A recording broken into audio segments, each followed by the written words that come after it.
que abran sus Biblias en dos pasajes. Uno es el que nos sirve de punto de referencia, que es Gálatas capítulo 5, verso 23, o 22 y 23 si quieren. Y luego, por favor, busquen Mateo capítulo 26. Y específicamente los versos 47 al 56.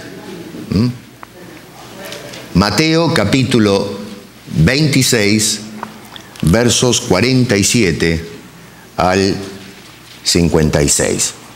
Voy a leer el pasaje de Mateo. Dice: mientras todavía hablaba, esto es Jesús, vino Judas, uno de los 12, y con él mucha gente con espadas y palos de parte de los principales sacerdotes y de los ancianos del pueblo. Y el que le entregaba les había dado señal, diciendo: al que yo besare, ese es, prendedle. Y enseguida se acercó a Jesús y dijo: salve, maestro, y le besó. Y Jesús le dijo: amigo, ¿a qué vienes? Entonces se acercaron y echaron mano a Jesús y le prendieron.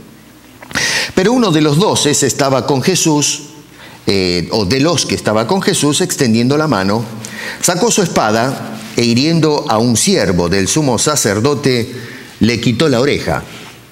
Entonces Jesús le dijo: vuelve tu espada a su lugar, porque todos los que tomen espada, a espada perecerán. ¿Acaso piensas que no puedo ahora orar a mi Padre y que Él no me daría más de 12 legiones de ángeles? Pero ¿cómo entonces se cumplirán las Escrituras de que es necesario que así se haga? En aquella hora dijo Jesús a la gente: ¿como contra un ladrón habéis salido con espadas y con palos para prenderme? Cada día me sentaba con vosotros enseñando en el templo y no me prendisteis. Mas todo esto sucede para que se cumplan las Escrituras de los profetas. Entonces los discípulos, dejándole, huyeron. Padre Celestial, te damos muchas gracias por tu santa palabra y por el privilegio que tenemos de abrirla y encontrar en ella manantiales de vida espiritual. Háblanos, por favor, ayúdanos a entender tu voluntad, tu consejo, y que pueda el Espíritu Santo aplicarlo a nuestras vidas para tu gloria y tu honra. Oramos en el nombre de Cristo Jesús. Amén. Gálatas capítulo 5, versos 22 y 23 nos dice, este gran hombre de Dios: mas el fruto del Espíritu, estamos en el verso 22, es amor, gozo, paz, paciencia, benignidad, bondad, fe. Y entonces ahora quiero que miremos la penúltima cualidad en esta serie que hemos estado presentando, que es mansedumbre. Nos queda una más, pero otra vez esta cualidad es muy importante y es la que vamos a tratar de sondear, ¿no es cierto?, en esta ocasión. Y en realidad la palabra mansedumbre en español, el idioma que nosotros más o menos manejamos, no hace justicia al significado original. Cuando digo original me refiero a la palabra que encontramos en la Biblia. Original, el idioma griego del Nuevo Testamento.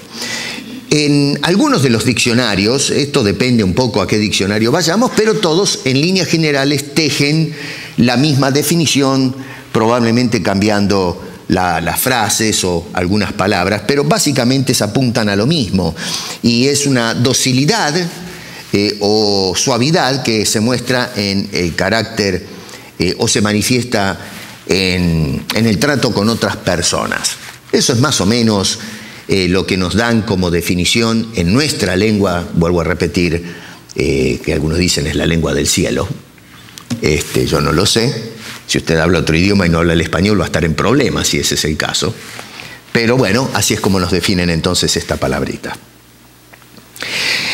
En las Escrituras, y especialmente ahora en el Nuevo Testamento, que es lo que estamos tocando, esta palabra no se refiere solamente, la palabra es prautes, no se refiere solamente a las cualidades que manifestamos exteriormente las personas cuando nos tratamos, o siquiera una disposición natural de la persona. En realidad, el concepto apunta más a nuestros tratos con Dios. Y tomen nota, esto es diferente a la definición o a cómo nosotros entendemos el concepto en el uso corriente cuando decimos ser mansos o la mansedumbre. Es decir, es aquella actitud que manifestamos nosotros de aceptar los tratos de Dios para con nuestras personas como buenos y por lo tanto no los cuestionamos, no tratamos de repudiar de alguna forma las cosas como Dios las programa en nuestras vidas. Y esto que estoy diciendo es muy importante, ¿eh? Vamos a parar un poquito y no nos apuremos porque vale la pena meditar en esto. Porque hay mucha gente que a veces Dios, en fin, en su obra providencial, nos permite, digamos, que seamos introducidos a una cantidad de situaciones difíciles. La vida no es fácil, partamos de esa base, ya sea que tenemos que encarar problemas de la vida diaria, pueden ser enfermedades, problemas laborales, problemas de migraciones, no sé, problemas familiares. La vida, quizás usted tiene algún problema que otro no lo tiene, pero el otro tiene otros problemas que a lo mejor usted no lo tiene. Y a veces, en algunos casos, sufrimos todos si hay una persecución. Por ejemplo, todos los cristianos compartimos la tragedia de no ser comprendidos en una sociedad dada por causa del Evangelio.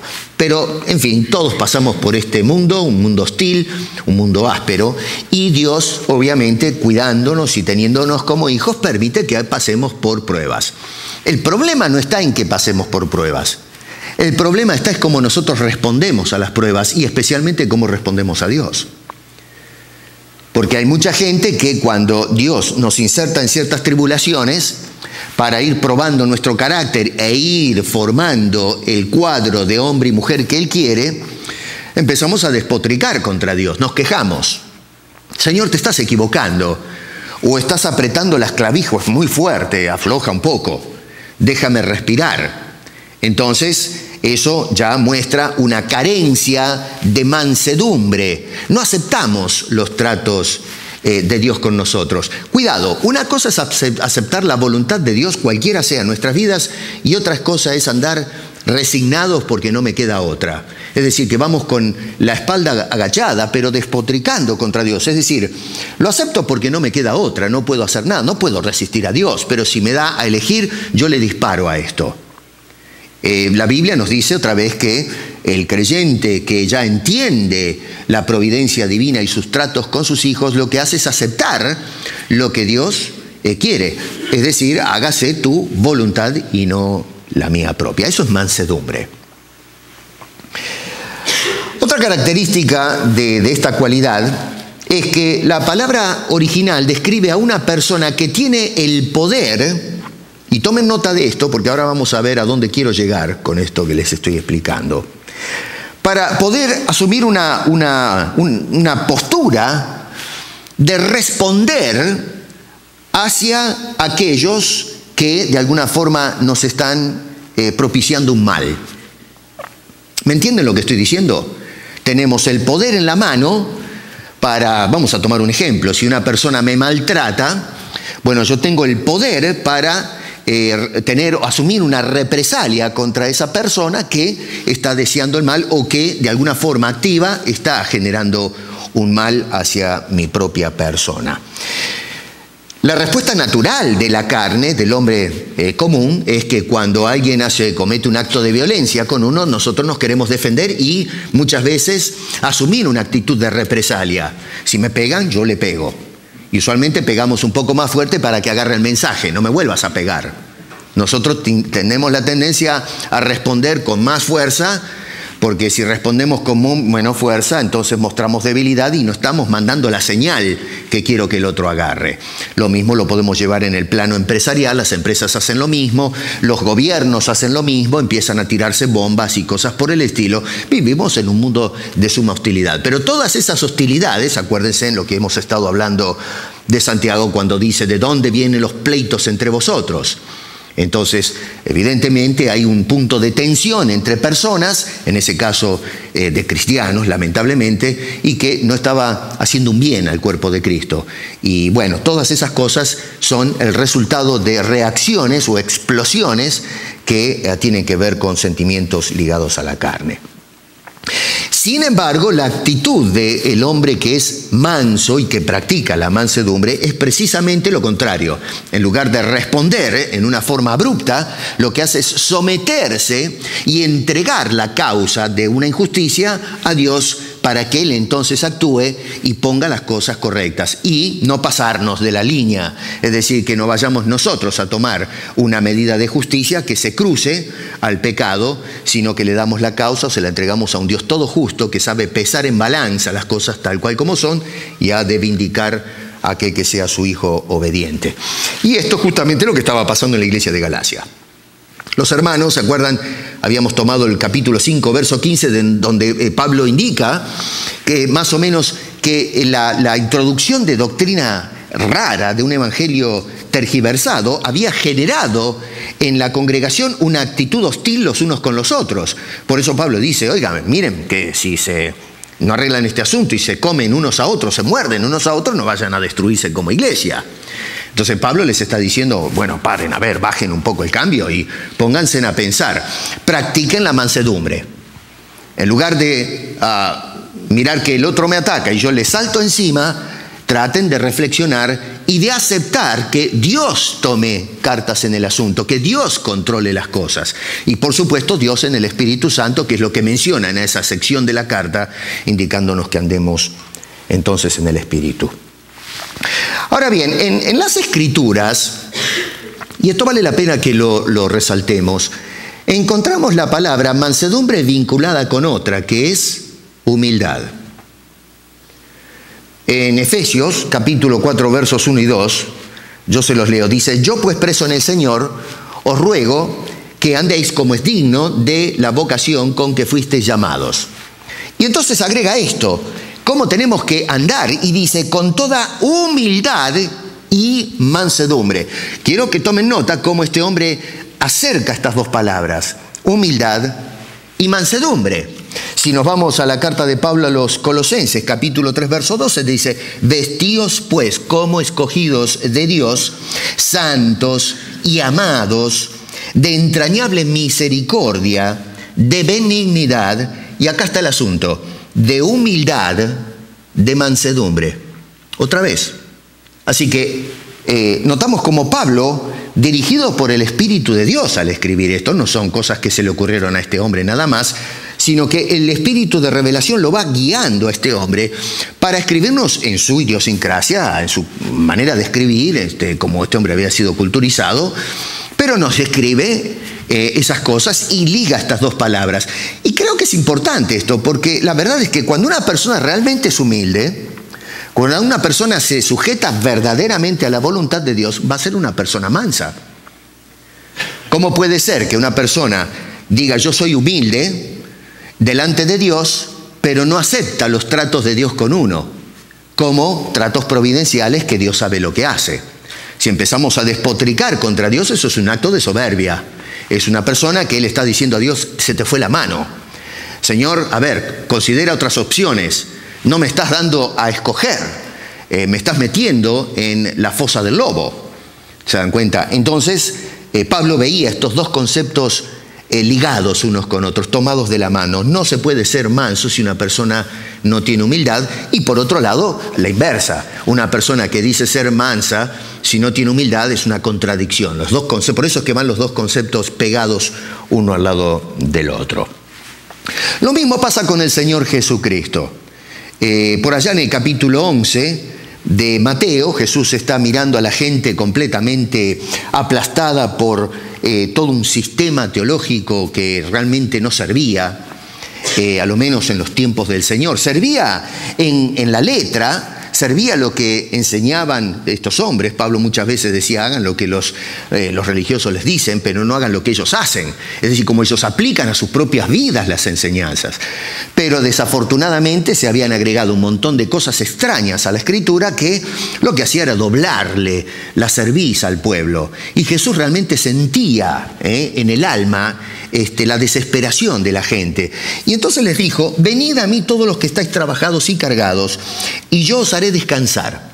Llevad mi yugo sobre vosotros. Y ahora vienen estas que son las palabras que me interesan. Y dice, y aprended de mí. ¿Y qué es lo que tengo que aprender de Jesús? Bueno, este hombre dice que soy manso y humilde de corazón. Y luego agrega al final, y hallaré descanso para vuestras almas. Mire qué interesante.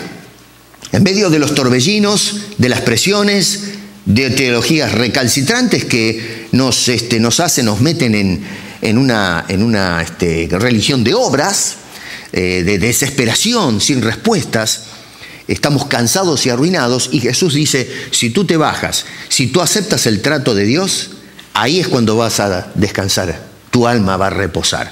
Parece una contradicción en términos racionales, desde el punto de vista humano esto no tiene sentido, pero en cuanto a las cosas de Dios sí tiene mucho sentido, y es por eso Jesús que dice, mírenme a mí, yo soy manso y humilde, y entonces dice, aprendan de mí, entonces hagan exactamente lo mismo. Y entonces yo quisiera, hermano, teniendo esta comprensión preliminar del concepto mansedumbre que usa el apóstol San Pablo, que veamos entonces y sigamos el ejemplo de Cristo, porque dice, aprended de mí. Y si Él dice, aprended de mí, bueno, ¿por qué no le pegamos un vistazo al Señor y a ver qué aprendemos de Jesús en estas dos cosas? De sentarlo al Señor allí adelante nuestro, y siendo que Él dijo, aprendan de mí, que soy manso y humilde, bueno, vamos a mirar si realmente encaja, si emparda esto, si la acción de Jesús realmente es la actitud de un hombre manso y humilde, y entonces podemos decir, sí, amén, yo voy a tratar de esforzarme, imitar el ejemplo que me ha dejado el Señor. Y entonces entramos en este incidente de lleno de Mateo capítulo 26 que acabamos de dar lectura. Hay varias cosas, hay mucho para hablar de este pasaje, es formidable, pero yo quiero resaltar algunas de ellas. Se puede decir mucho más, el tiempo no lo permite. Pero en primer lugar, lo que llama la atención es la hostilidad y la actitud inestable de los discípulos en este cuadro. Hay hostilidad y hay inestabilidad emocional y de carácter en los discípulos del Señor. Fíjense que en primer lugar tenemos a Jesús hablando a los discípulos. Ahí estaban en el huerto. Y Jesús, verso 47, si ustedes observan, dice, mientras todavía hablaba. ¿De qué hablaba Jesús? Acá tenemos que preguntar, bueno, ¿qué es lo que estaba sucediendo? ¿Cuál era la conversación? Y tenemos que irnos un poco a agarrar el contexto, porque si no nos quedamos ahí sin una respuesta, ¿no? Y bueno, en casa lean todo lo que viene antes. Verso 41 tal vez nos ayuda a entender qué es lo que les estaba diciendo en general. Y dice, verso 41, velad, capítulo 26 de Mateo, síganme, velad y orad para que no entréis en tentación. El espíritu a la verdad está dispuesto, pero la carne es débil. Si el espíritu quiere, pero a veces la carne tira en contra, y eso es precisamente lo que estaba pasando con esta gente. Entonces, el Señor les está diciendo a estos caballeros que se pongan a orar velando. Y quiero que tomen nota de esto, porque Jesús les está diciendo, no que se pongan a orar cuando venga el problema. Jesús les está diciendo, ahora que estamos tranquilos, pónganse a orar, velando. Y esto que vemos acá, yo creo que es importantísimo, a mi juicio, porque la gente usualmente se pone a orar a Dios cuando están metidos en un flor de lío. Señor, mira, me echaron del trabajo, te pido que me ayudes, estoy, no sé, tengo rabia, estoy descorazonado, o si alguien nos ofendió, bueno, mira, Señor, este hombre o esta mujer lo quiero agarrar del cuello, ya no lo aguanto más, no sé cómo manejar esta situación. Pasa en los hogares solamente oramos al Señor cuando nos metimos en problemas, cuando tenemos problemas con la pareja o cuando nuestros hijos se van por la tangente, ahí doblamos las rodillas y decimos, Señor, salva a mi hijo, por favor, ayúdame, que no sé cómo responder este asunto. Y podemos extender la lista, ¿no es cierto?, a todo el espectro de nuestro desenvolvimiento. Está mal. Está bien que oremos a Dios cuando estamos en problemas, pero el tema es que tenemos que empezar a orar antes de que entremos en el problema. Y la razón es porque necesitamos prepararnos previamente, por eso sigue prepararse, para que cuando venga la tentación o vengan los problemas, nosotros estemos bien afirmados. ¿Se acuerdan la parábola aquella del constructor? Hay dos constructores que tienen un lecho de río que no es muy fiable, que digamos, hay una parte que es rocosa, pero hay otra que es arenosa. Uno dijo, yo voy a construir donde tengo cimiento firme. El otro dijo, no, pero ¿para qué? Total, acá nunca llueve, este río, este lecho no crece, yo lo voy a hacer más barato, menos trabajo, lo voy a hacer en terreno arenoso. Y vino la tormenta. Y uno se fue con casa y todo. El otro ahí pudo disfrutar el fruto de sus labores. ¿Cuál fue el asunto? ¿El hombre se preparó antes de que venga la tormenta? El otro habrá estado desesperado con un tachito cuando entraba el agua adentro, tirándola por la ventana porque se le hundía el barco. Y se fue todo su esfuerzo, toda su inversión, se fue él con casa y todo. Eso es lo que le está diciendo el Señor a estos hombres y a nosotros. Prepárate en oración antes de que vengan los problemas. No estoy diciendo que no oremos cuando estemos en problemas. Debemos orar con mucha intensidad en medio de ellos. Pero prepárate, eso es lo que le estaba diciendo el Señor a los discípulos. Luego tenemos la llegada de los agentes hostiles para arrestar a Jesús, que es otro detalle. Pero lo que llama la atención es cómo responden los discípulos, en especial uno de ellos. Yo creo que no solamente Pedro estaba con los nervios de punta.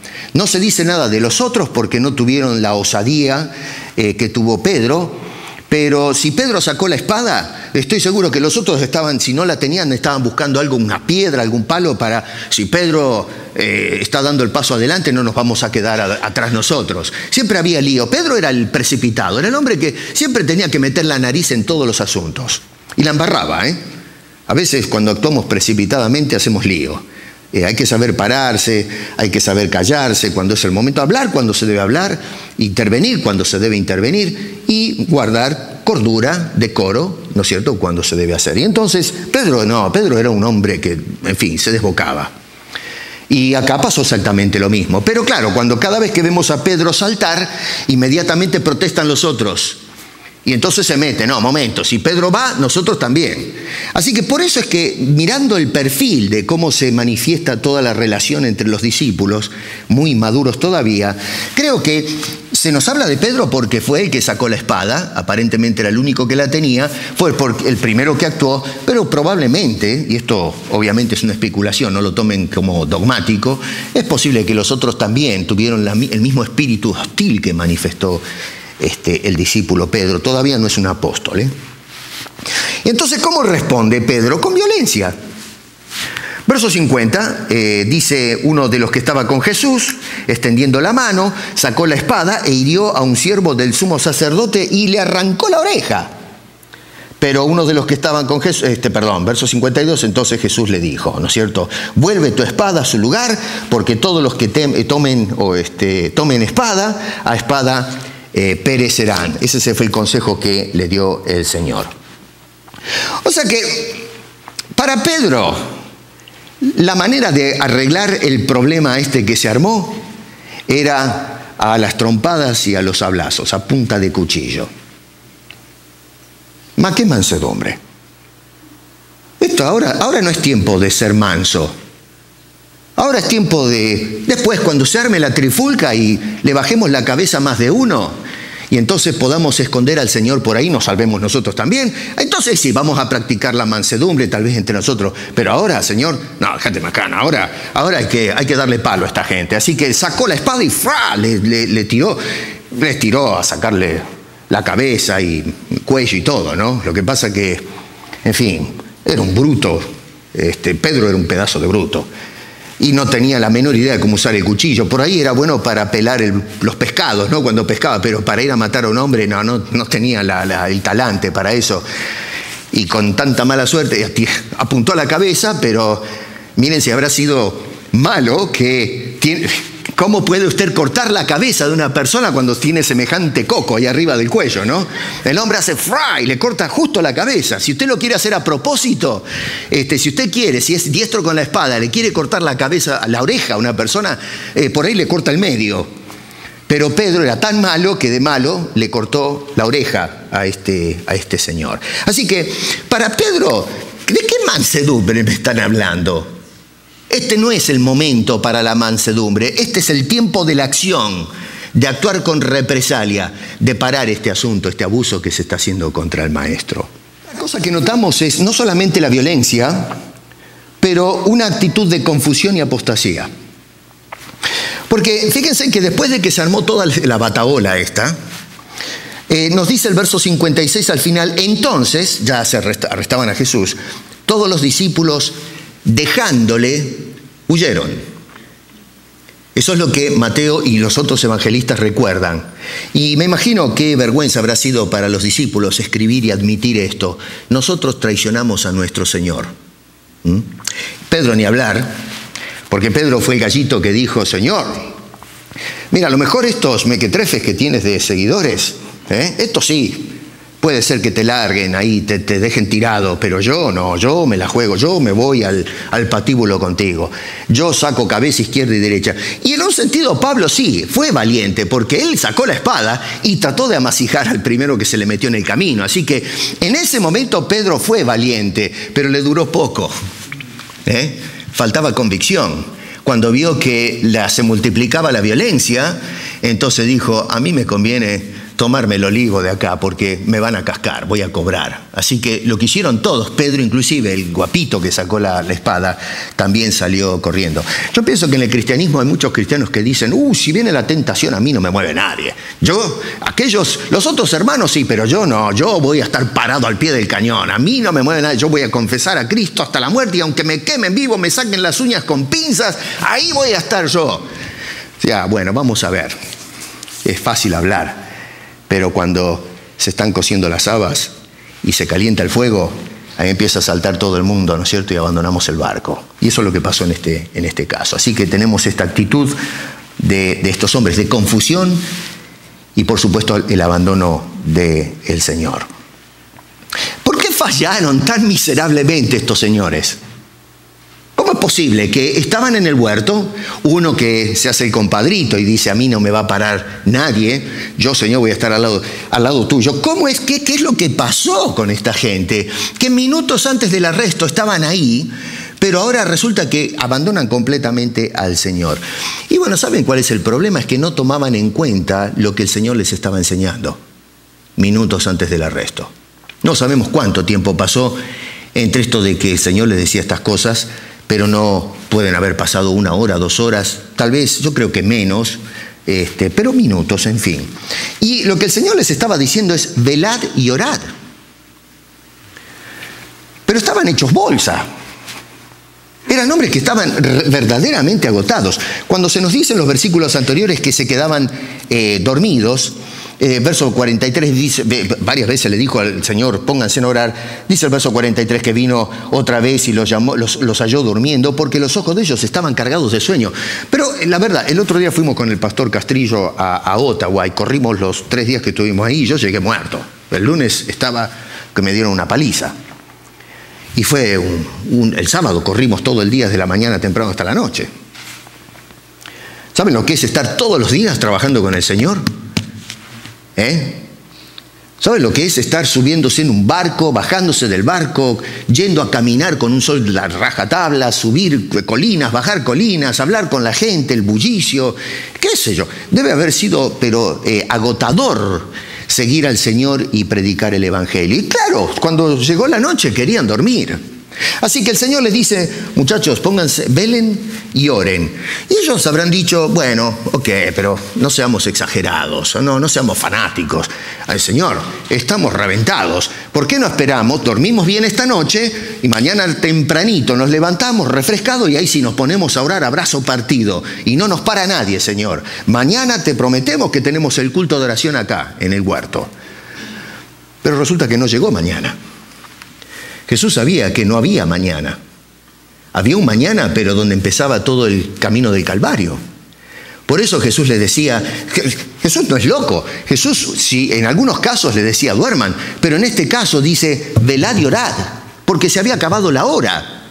Entonces, si realmente había tiempo para descansar, el Señor les hubiese dicho, descansen, recupérense y mañana entonces vamos a orar. Pero el Señor dijo, velad y orad. ¿Por qué? Porque la hora se acercaba cuando ellos serían tentados y fallarían la tentación y terminarían abandonando el Señor. Gracias a Dios que el Señor no es como nosotros, que no sucumbe a la tentación. Él sí se puso a orar toda la noche y cuando vino la prueba estaba preparado. Y por supuesto desde ya preparado desde antes de la fundación del mundo para hacer el sacrificio. Así que lo que estos hombres no se imaginaban es que la prueba estaba a las puertas y eso fue lo que precisamente sucedió. Hermano querido, recuerda, una actitud del hombre manso es que acepta los tratos de Dios con uno. No los cuestiona. Si el Señor dice que te prepares en oración, acepta ese trato de Dios contigo. No digas, estoy cansado, lo voy a dejar para mañana, tengo cosas importantes que ahora tengo que atender. No cometas ese error, porque cuando venga la tentación vas a caer. Prepárate antes. Mansedumbre es cuando aceptamos lo que el Señor nos dice. Un creyente que no es manso, ese hombre resiste las Escrituras, resiste lo que el Señor nos dice. Y eso fue lo que pasó con nuestros hombres. Ellos resistieron poner atención a las palabras específicas del Señor. Él no dijo orad y dejarlo abierto. Él dijo velad y orad. Es decir, manténganse aunque estén cansados con los ojos bien abiertos y pónganse a orar aunque tengan sueño, porque se viene la debacle. Y bueno, no escucharon la primera parte. Oremos mañana. Y eso es lo que pasa muchas veces con nosotros. Mansedumbre es aceptar. Cuando el Señor nos da ejemplos, nos da indicaciones, los aceptamos incondicionalmente porque son los tratos de Dios para con nosotros. Otra cosa que llama la atención es la violencia del mundo contra Cristo. Y digo mundo porque acá tenemos precisamente ejemplificado en este arresto injusto la actitud de la sociedad ante el Hijo de Dios. No fue algo que sucedió en el huerto. Todavía la sociedad hoy sigue encarcelando a Cristo, persiguiendo a Cristo y si lo pudieran crucificar de nuevo lo vuelven a hacer. Y fíjense en el verso 47, que dice, mientras todavía hablaba vino Judas, uno de los 12, y con él mucha gente, con espadas y palos de parte de los principales sacerdotes y de los ancianos del pueblo. O sea que lo primero que tenemos acá es una fuerza hostil considerable. Y me gusta Juan, porque Juan en el capítulo 18, verso 3, agrega algo que Mateo no lo pone específicamente, aunque está ahí, Pero Juan dice, Judas, pues, tomando una compañía de soldados. Y esa es una frase interesante. En griego es tenspeiren, o tenspiran sería. Y la frase, las dos palabras, en nuestro español es una cohorte, o la cohorte sería, porque hay un artículo definido ahí, la cohorte. ¿Qué es la cohorte? Noten que Juan está tomando, y los discípulos hacen lo mismo, y Pablo también, lo que hacen es tomar prestadas las figuras comunes de la época, y en este caso un término militar.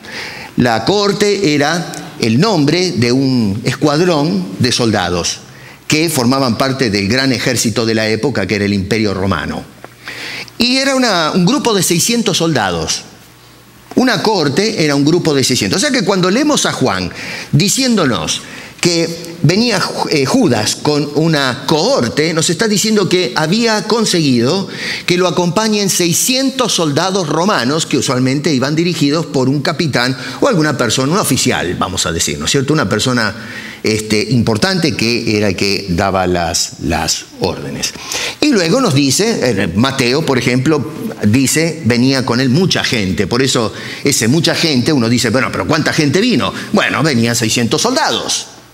Más, sin duda, los soldados u oficiales del Sanedrín, o sea, del templo, y al sacerdote, gente, digamos, que eran los líderes, los cabecillas de este acto barbárico que estaban haciendo, ¿no? Contra el Señor.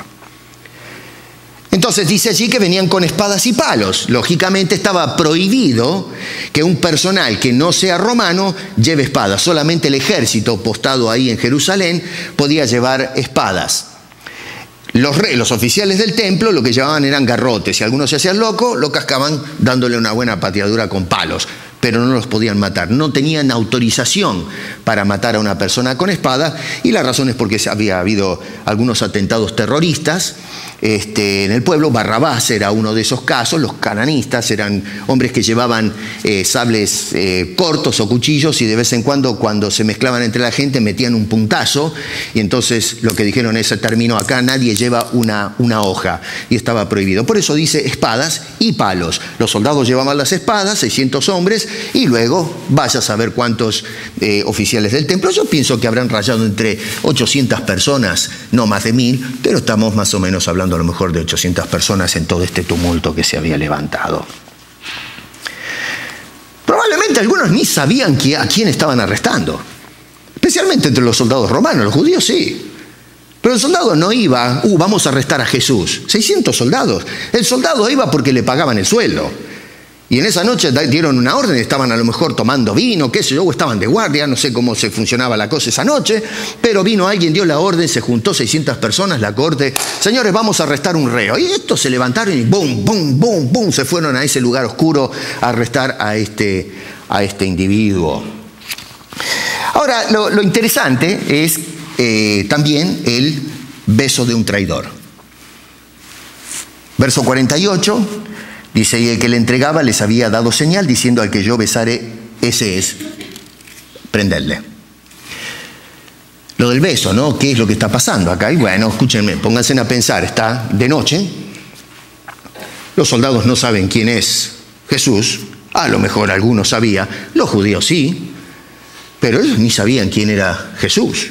A lo mejor escucharon, que ustedes se creen que salían los soldados de la fortaleza a buscar, a ver, ¿quién es Jesucristo? Lo quiero conocer. Usted Jesús, mucho gusto, escuché tanto de usted. Bueno, es un placer haberle conocido. ¿Y se vuelve otra vez a la fortaleza de Antonia? No. Los judíos sí, los sacerdotes por supuesto. Pero los 600 soldados que a lo mejor, si es que había alguno, sabía de Jesús, pero los demás no tenían la menor idea. ¿A quién iban a arrestar? Era de noche. 12 hombres hay metidos en ese lugar. ¿Cómo identificamos al reo que vamos a llevar preso?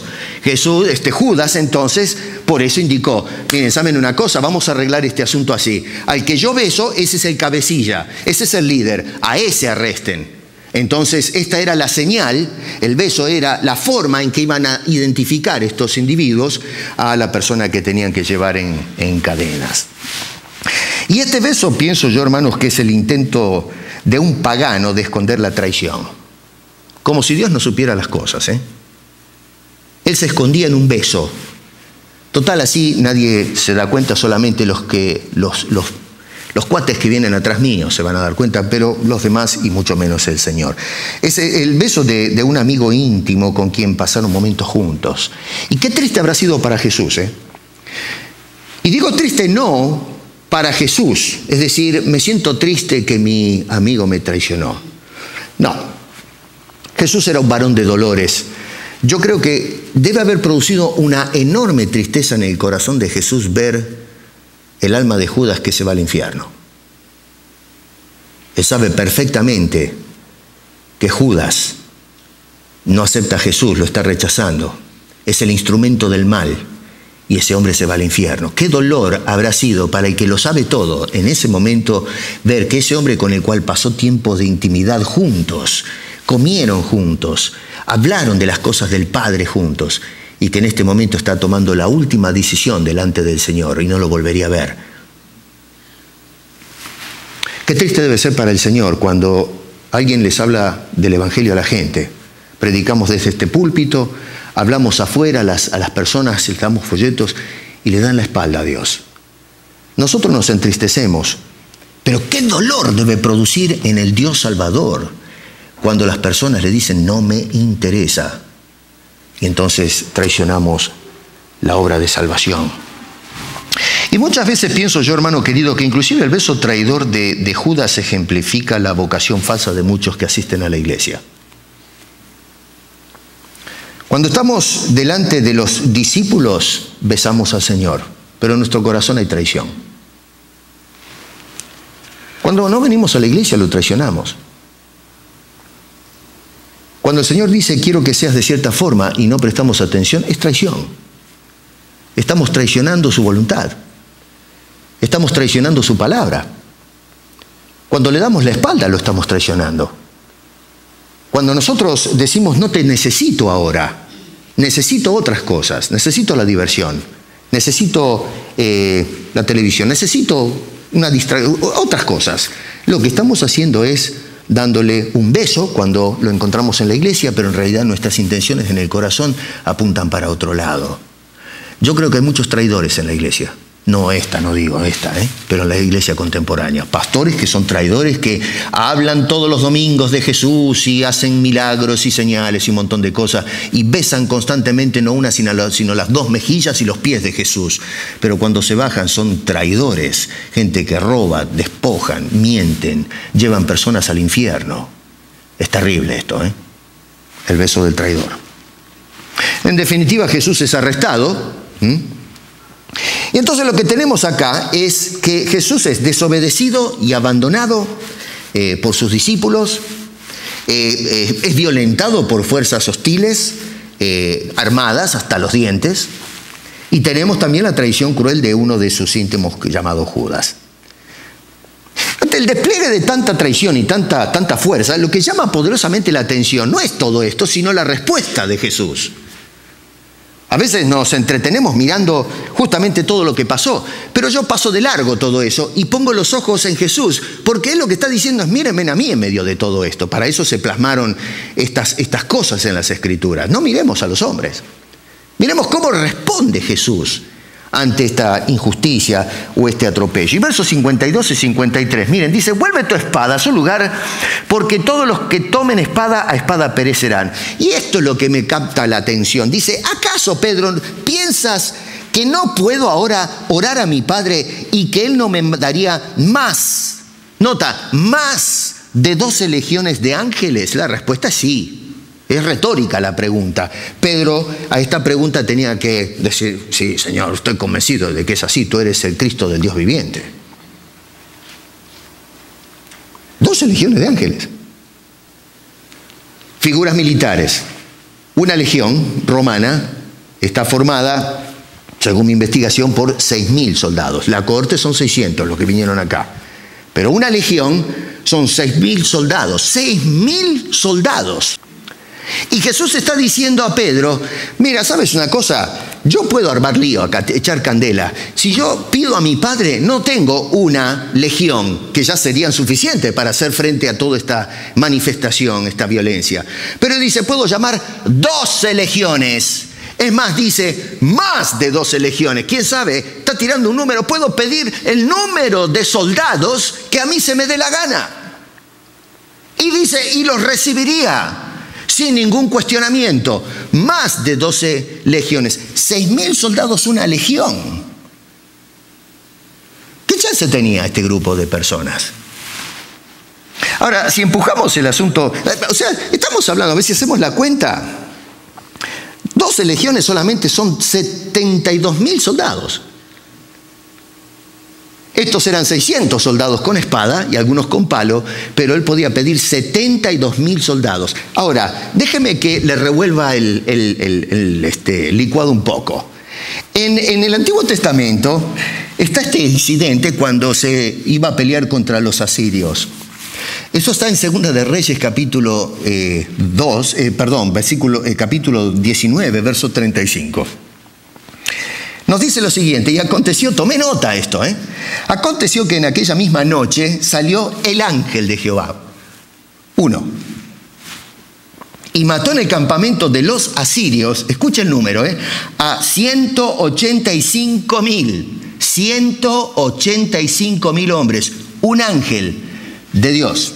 Y cuando se levantaron por la mañana, dice, he aquí que todo era cuerpo muerto, quedó una alfombra de carne. ¿Qué me cuentan? Un ángel, uno solo, de Jehová, exterminó 185,000 soldados que entrenaban para la guerra, con espada y todo lo demás, expertos. 72,000 ángeles no solamente pueden exterminar estos 6,000 soldaditos de juguete, sino que hubiesen acabado con todo el ejército de los romanos, no solamente que se encontraban en Roma y en Jerusalén, sino en todo el territorio imperial, desde Gran Bretaña hacia el oeste, hacia Menor, todo soldado romano, sea romano por nacionalidad o bárbaros que formaban parte del ejército, los hubiesen limpiado tranquilamente, no en una noche, en cuestión de una hora. Y eso sin hablar si soplaba a Dios directamente, sin necesidad, porque Dios no necesita de los ángeles. Y yo pienso, es irónico que Jesús dice a Pedro, tú no piensas que yo puedo pedir a Dios un ejército y vendría, y que podrían hacer estrago. Pero si él mismo podía soplar y terminar con toda esta gente, no necesita ángeles. Lo que está tratando es decirle, siendo que Pedro está pensando numéricamente y no en términos celestiales, le está tirando números. Pero el Señor no necesita orar al Padre para pedir ángeles. Pero hombre, si levanta a los muertos, ¿cómo no va a poder hacer? Es interesante, creo que es Juan que dice que cuando Jesús habló, ¿a quién buscáis? Toda la gente, imagínense que debe haber sido irrisorio, ¿no? Ver a toda esta gente, 6,000 soldados romanos con los escudos y las espadas en mano, y los otros con palo y ¡brum! Se caen todos. Habló y ¡brum! Se fueron todos de cabeza al suelo. Yo no sé qué, para mí esto es una manifestación de poder. No creo de que Jesús dijo con esa palabra suave, ¿a quién buscáis? Y les agarró un temor, un terror tremendo que se cayeron todos. No, algo milagroso, algo de la potestad para que se vean. Ustedes están tocando al Dios en la segunda persona. No estamos jugando con un chico de 30 años. Estamos hablando con Dios. El poder de Dios en acción. Bueno, sin embargo, y esto es lo que llama la atención, en lugar de Jesús usar la represalia que bien se merecía usar en este caso, desde el punto de vista de la justicia, tanto divina como humana, porque se estaba haciendo un acto de injusticia al Señor Jesucristo, optó por no actuar de esa forma. Pedro lo hubiese hecho. Si Jesús le hubiese dicho a Pedro, bueno, mira, ¿sabes qué? Maneja tú este asunto. Señor, yo pido al Padre, ¿cómo manejamos esto? Sí, Pedro, encárgate tú, yo te dejo que tú tomes la decisión. No mandes 12 legiones, mandes 50 legiones, matemos a todo el mundo, terminemos con esto de una vez y pongamos a Jesús como el rey que estamos esperando. Menos mal que no lo dejó a Pedro tomar la decisión en este asunto, ¿se dan cuenta? Pero Pedro y Jesús son diferentes. Por eso Jesús nos dice a nosotros que miremos a Jesús y no que miremos a Pedro. Hay muchos que miramos a Pedro en lugar de mirar a Jesús. Y la pregunta es, ¿por qué Jesús actuó de esta forma? Aprended de mí, que soy manso y humilde. ¿Entienden a dónde va todo esto? Tenía el poder, pero no escogió no usarlo. Eso es mansedumbre. Gálatas tenían o creían que tenían el poder y lo estaban usando. Y se estaban haciendo bolsa los hermanos. Estaban tronando la iglesia. Y es por eso que el apóstol Pablo les aconseja que anden en el Espíritu. Y una de las características que aporta el Espíritu de Dios en nosotros es eso que es tan necesario: mansedumbre. Y Jesús se presentó como el más hermoso ejemplo de mansedumbre. Para que no digamos es una posibilidad, no, es un hecho, lo podemos hacer, podemos actuar en mansedumbre. Pero lo que tenemos que hacer entonces es someternos a los planes de Dios para con nosotros y aceptar esos propósitos en las buenas y en las malas como buenos. Es decir, que cuando Dios juzga que debemos entrar en pruebas y tribulaciones, Señor, tú sabes lo que haces. Yo soy tu hijo y si tú me permites entrar en esto, tú tienes un plan, tienes un propósito, hay algo que tú quieres hacer que ha de llevarte gloria y honra. Y yo ahora humildemente te declaro, haz con tu siervo, haz con tu sierva lo que te plazca. Eso es ser una persona mansa, practicar la mansedumbre. Y dice el apóstol Pablo entonces que eso es una cualidad que otorga el Espíritu Santo morando en nosotros. ¿Quieres ser una persona mansa? Tienes que aceptar a Cristo. La única manera de tener el Espíritu Santo. ¿Quieres caminar en mansedumbre? Deja que el Espíritu Santo produzca en ti ese fruto, esa cualidad que Dios quiere que veamos reflejada en cada una de nuestras vidas. Al partir de este lugar, hermano y hermana, te paso lo que dice el apóstol Pablo entonces. Y que sigas el consejo de nuestro Señor. Que dejes que se manifieste la mansedumbre. Y para saber cómo debe ser practicada, mira el ejemplo que Jesús nos da. Aprended de mí, que soy manso y humilde de corazón. Padre Celestial, gracias por habernos dado los más hermosos ejemplos que hoy podemos usar para vivir vidas descansadas. Y cuando digo descansadas, Señor, entendemos que no es sin problemas, sino que en medio de los problemas nos aborda una paz que solamente viene sobrenaturalmente de ti. Gracias por Cristo y su ejemplo. Gracias porque estuvo dispuesto a ser arrestado para ser llevado a la cruz para la salvación de nuestras almas. Y gracias porque el Espíritu Santo que ahora mora en nosotros nos permite, Señor, ser gobernados por Él para que vivamos vidas pacíficas y que no caigamos en los errores de Galacia. Ayúdanos, Señor, haznos personas mansas para tu gloria y para tu honra. Oramos en el nombre de Cristo Jesús. Amén.